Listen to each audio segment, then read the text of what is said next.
Isang paalala, ang video na ito ay ayon lamang sa aking sariling pananaliksik. Hindi ko nais na pilitin ang sino man na maniwala sa videong inyong matutunghayan. Kung hindi kayo kumbinsido sa mga impormasyon at taliwas ang inyong paniniwala sa kaalamang aking ilalahad, maaari kayong gumawa ng sarili ninyong pagsisiyasat para sa inyong kakontentuhan. Ang videong ito ay gabay lamang sa mas malalim na kaalaman at pag-intindi at hindi gawa ng isang profesional. Naniniwala ako na malaya tayong magbigay ng opinyon at suhestyon bilang malayang mamamayan ng Pilipinas. Maraming salamat po.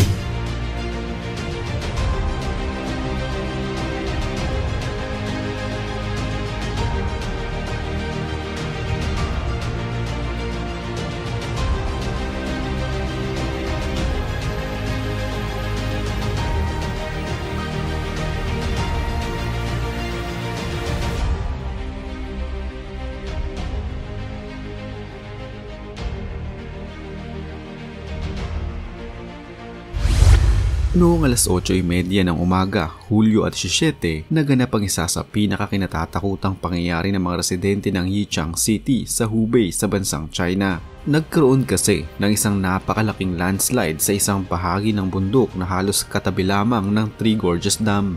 Ang bundok na ito ay malapit din sa Yangtze River. Tila natapyas ang isang bahagi ng bundok na makikita sa video. Makikita na parang laroang hinawi ng lupa ang mga kalsada sa lugar. Nakakatakot na tagpo ito para sa mga residente at mga motorista. Mabuti na lamang ayon sa mga otoridad, noong mga oras na iyon ay walang mga motorista sa lugar. Wala ding mga bahay at residente ang naroon mismo sa gumuhong lupa, kaya wala ding mga napahamak. Mayroong 4 na katao ang nagtatrabaho noon sa lugar, subalit agad silang nakaalis sa kanilang kinaroroonan, kaya nailigtas din nila ang kanilang mga sarili. Sinira ng landslide na ito ang mga kalsada at ilang mga pananim ng mga may-ari ng lupa sa lugar. Sa kasalukuyan, humupa na ang pagguho ng lupa sa lugar at tahimik na din sa bahaging iyon ng Yichang City. Ayon sa mga lokal na residente, ang landslide na nangyari sa kanilang lugar ay dahil sa nakakaalarmang pagtaas ng level ng tubig sa Three Gorges Dam, bunsod pa din ng malakas at tuloy-tuloy na pagulan.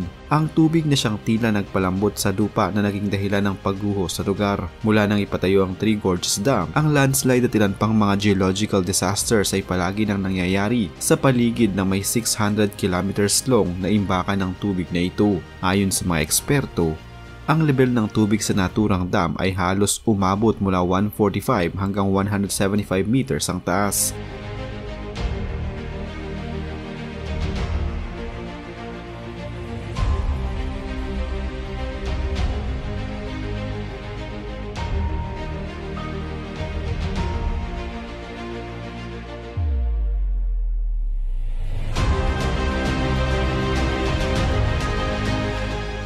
Dahil pa din sa malakas at tuloy-tuloy na pagulan, naging mas madalas ang pagguho ng lupa at putik sa China. Maraming mga residential area ngayon ang nagmistulang mga lawa dahil sa lakas ng ulan at pagbaha, habang ilan namang bahagi nito ay nababalutan ng putik matapos silang daanan ng mga mudslides at humupang tubig baha.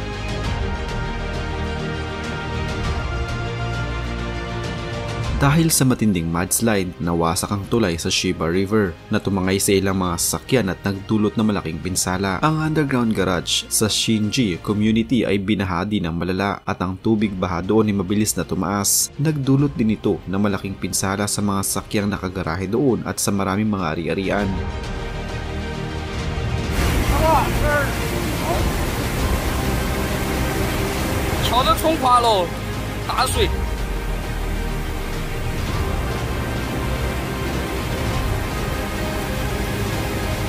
Maraming mga bahagi ng lugar ang balot sa putik na mula pa din sa ilog na nagpahirap sa ruta ng transportasyon at mas nagpalala pa sa sitwasyon. Ang matinding pagbaha ay naging malaki ang pinsala sa mga gusali at kabahayan na syempre ang pinakaapektado ay ang mga residente at ang mga nakatira dito na silang may-ari ng mga ito.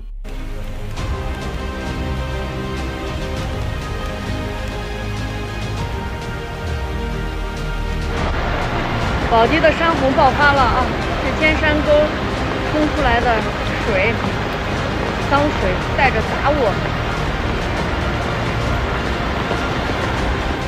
Maraming mga residente din ang nangangailangan ng agarang tulong at saklolo. Napipilitan na din ang ilang mga residente na iwanan ng kanilang mga tahanan, habang ang mga otoridad naman ay nahihirapan sa pag-rescue sa mga kabahayan dahil sa mga nakakalat na debris at mga sakyan sa kalsadang nagmistulang mga ilog. Maraming bahagi ng China ngayon ay halos hindi na makilala ng ilang mga residente.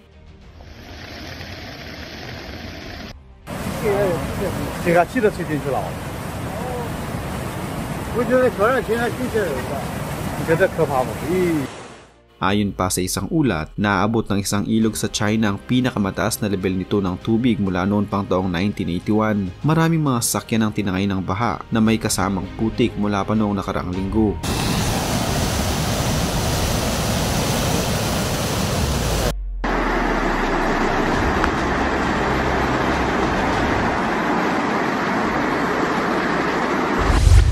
Dahil din sa malakas na ulan, nagkaroon ng mudslide at landslide sa bahaging ito ng isang highway sa China.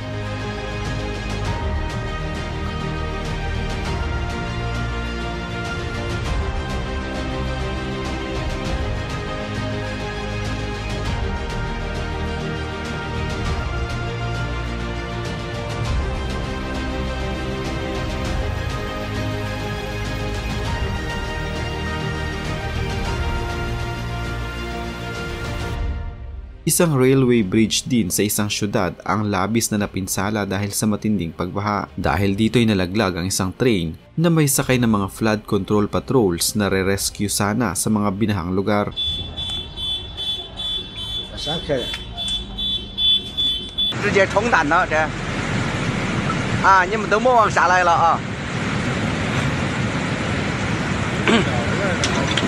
Dahil dito, mula pa noong linggo ay hindi na magamit ang naturang stasyon ng train.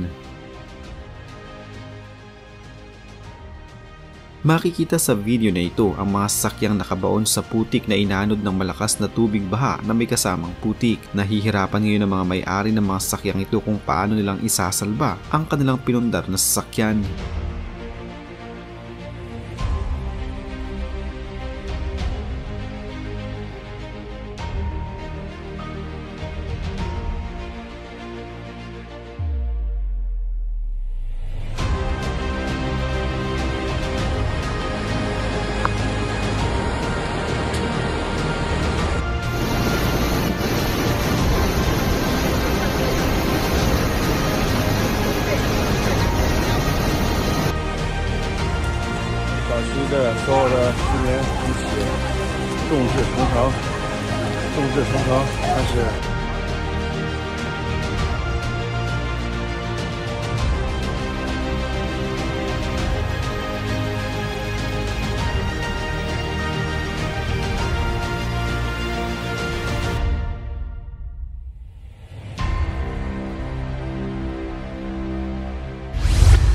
Ang ilan sa mga probinsya sa China ay nasa level 4 na ang emergency response. Marami na ding mga na-evacuate ng mga residente, subalit marami pa din ang nangangailangan ng agarang tulong.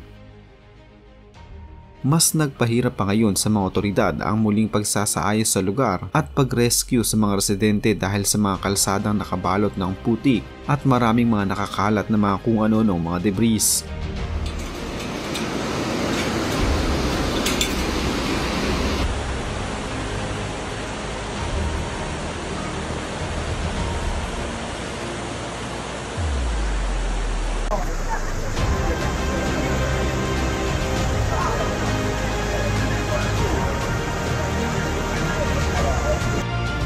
Ayon sa mga eksperto, magpapatuloy pa din ang ganitong panahon sa China at inaasahang mas lalala pa ang susunod na mga mangyayari.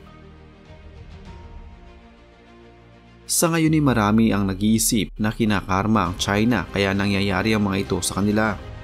Marami ang nagsasabi na dahil gusto ng China ang halos kabuuan ng katubigan ng South China Sea maging ng West Philippine Sea, ngayon ay tila sobra-sobrang tubig ang natatanggap nila na halos ikalunod na ng marami sa kanila.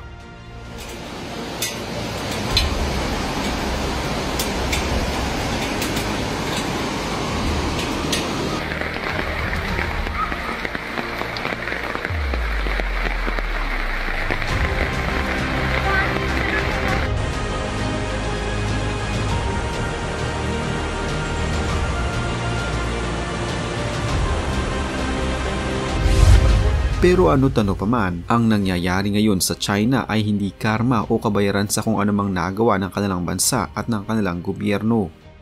Kundi ito ay isang pahiwatig mula sa kalikasan na dapat ay magdahan-dahan tayo sa paggamit ng ating mga likas na yaman at huwag itong abusuhin. Dahil hindi lang naman ito sa China maaaring mangyari kundi kahit saang bansa sa mundo. Sa ngayon, tanging kapayapaan at kaligtasan ang maaari nating idalangin para sa China upang maibsan ang kanilang pangamba at takot na maaaring idulot pa ng nagngingit-ngit na aksyon ni ng kalikasan.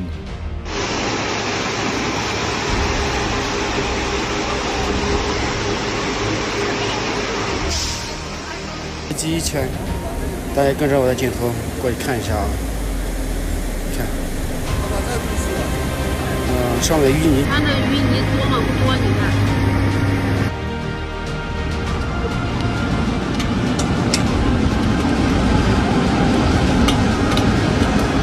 有质量看，俺们女子烧白气早晨我起来送女子的，也咱过来些子一看，过有个电池车线上那么着的。